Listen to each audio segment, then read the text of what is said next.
So your luck has just run out and your laptop battery has died. So you go through multiple online stores looking for the right one. But with all the random codes that keep popping up, you are more confused than you were when you started. But don't worry, in this video, I'll explain to you the information you'll need to not only find the battery that's compatible to your laptop, but also find the best one that suits you. Firstly, we need to try and understand the structure of the battery. So let's try to see what's at the back. Over here you'll find the battery slot, which is how this battery will attach into the laptop. If you zoom in a bit more closely, you'll find the battery model number over here, and down here you'll find the voltage. Keep these values in mind, as they will be important later on. Now that we understood a bit about the structure of a battery, let's try to see how to find a battery that is compatible to your laptop. Firstly, it needs to have either the same battery model number of the battery that you used before, or it needs to state that it worked on the same laptop model number as the laptop that you had. It doesn't have to be both.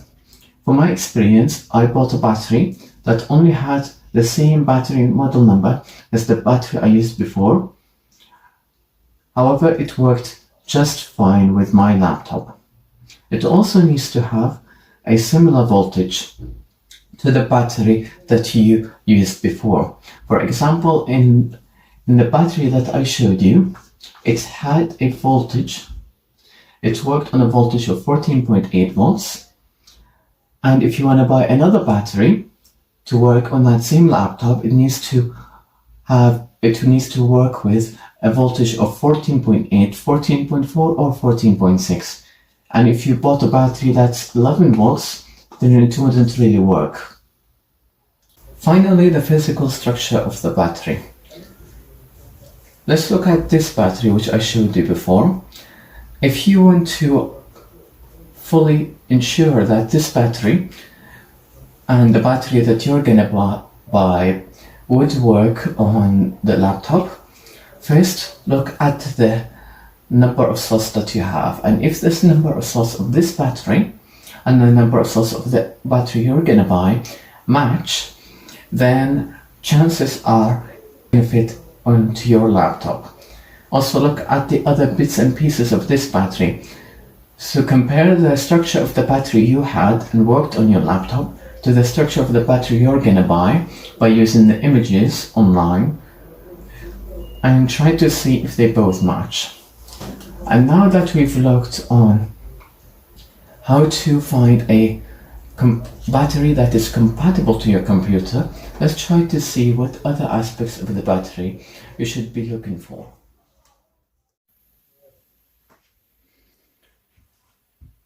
Now that you've found your compatible batteries, to decide which one to buy, you'll need to look at these three attributes first. Firstly, and most importantly, the voltage.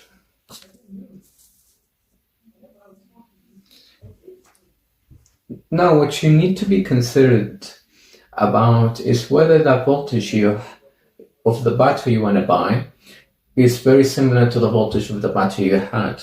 For example, if you're looking at a battery with a 14.8 volts and the previous battery that worked on your laptop was a 14.6 volts, then it's going to be compatible to your laptop.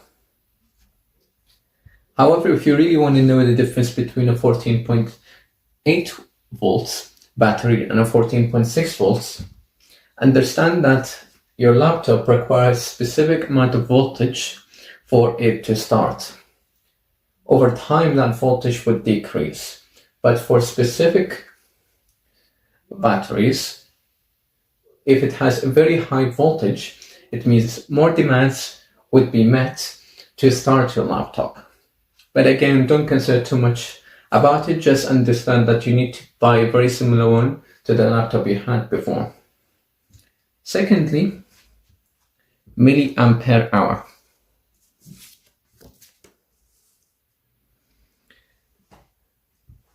It is basically your battery capacity, as it measures the time it takes for the charge of the battery to go from 100% to 0%, or the time it takes for you when you really need to recharge the battery.